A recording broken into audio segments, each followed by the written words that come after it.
कि एक लड़का को कितना कमाना चाहिए जो एक लड़की को खुश रख पाए, तो इसके बारे में आप बताइए। 1 लाख पर मंथ। ओके, क्या नाम है आपका?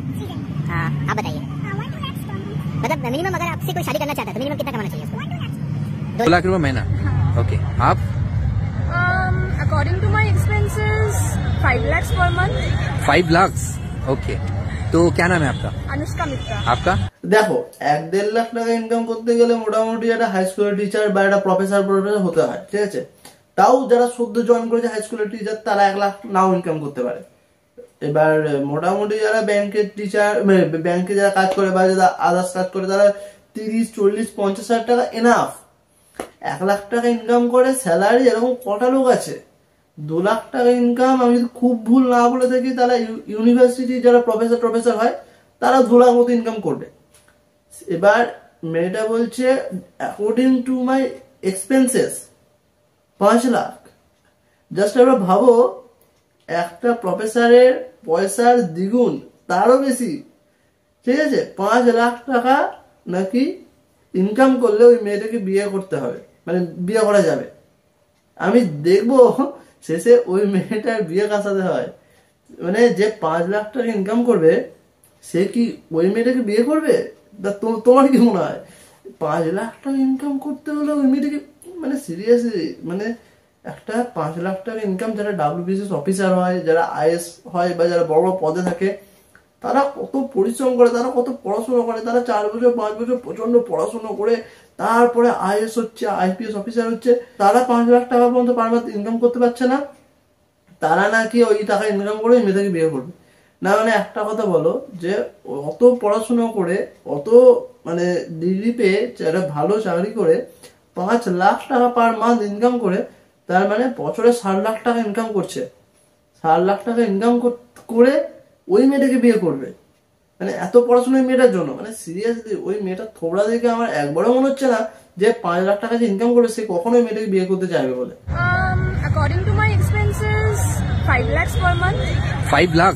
এটা হয়তো ভেবেছে যে 5 লাখ টাকা ইনকাম করার এমন কি খুব সোজা ব্যাপার। এবার নিজে কটা ইনকাম করেছে সেটা হচ্ছে জানার কথা। নিজে 5 পয়সা ইনকাম করতে পারেনি 5 লাখ টাকা।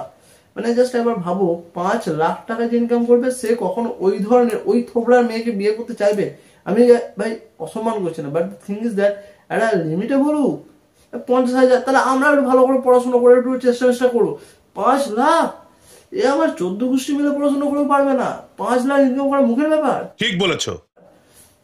যা তা ভাই, আজকালকার সমাজ ভাই শুধু টাকার পিছনে। এবার আমি তোমাদের একটা ভালো গল্প বলি, সোজা কথা। হ্যাঁ, আমাদের পাড়ায় বিয়ে হয়েছিল। বিয়ের সময় ছেলেটাকে মেয়েটার বাড়ি থেকে ওই পণ দেয় না, তো ছেলেটাকে মেয়েটার বাড়ি থেকে মেয়ের বাবা অনেক পয়সা দিয়েছিল, তার সাথে অনেক আসবাবপত্র দিয়েছিল। এবার মানে এত পয়সা দিয়েছিল না যে বিয়ের সময় ছেলেটা শুধু পয়সাটাই দেখেছে, মেয়েটা দেখেনি। এবার কি হয়েছে, একটা সময় পর তো সবকিছু শেষ হয়ে যায়, পয়সাও শেষ হয়ে গেছে, 2 বছর 3 বছর পয়সা শেষ হয়ে গেছে। পয়সা শেষ মার শুরু, পয়সা শেষ মার শুরু। আমরা আমাদের এই যে ফোনে রিচার্জ করি, জিও রিচার্জ করি, 180 টাকা রিচার্জ করি, তবে 28 দিনের জন্য নেট পাই। মেয়েটার বাবাকে মেয়েটাকে রিচার্জ করতে হচ্ছে, যে মেয়েটা পয়সা দিচ্ছে প্রতি মাসে মাসে, রিচার্জ করছে মেয়েটাকে দিয়ে, এখন তারপর সব ঠিকঠাক আছে। মানে আমরা আমাদের ফোনে রিচার্জ করি, দিয়ে জিওটাকে রিচার্জ, মানে জিওটাতে কন্টিনিউ হয়, নেটটাতে কন্টিনিউ আছে, যাতে মেয়েটা সংসার করতে পারে জন্য মেয়ের বাবাকে রিচার্জ করতে হচ্ছে। তাই বলছি পয়সার পিছনে ছুটো না, পয়সার পিছনে ছুটো না। রাদার আমার মানি ব্যাগ খালি, ঠিক আছে, দেখো আমার মানি ব্যাগ খালি, পয়সা কোথায় দিল, যাই আমার মানি ব্যাগ খালি, তো তোমাদের যা পয়সা আছে আমাকে দিয়ে দাও, দিয়ে পয়সা ছাড়া বাঁচো, চিল করো। পয়সা অনেক সমস্যা দেয়, পয়সা আমাকে দিয়ে দাও, দিয়ে তোমরা পয়সা ছাড়া বাঁচো, বুঝলে তো। এটাই একটা বলার ছিল, মোরাল একটা কথা, যে পয়সা পতনের না, পয়সা পতন না, মানে পয়সা খুব খারাপ জিনিস। তো ওটাই আর কি, যে সাবস্ক্রাইব করে দাও। দেখা হচ্ছে পরে ভিডিওতে, বাই।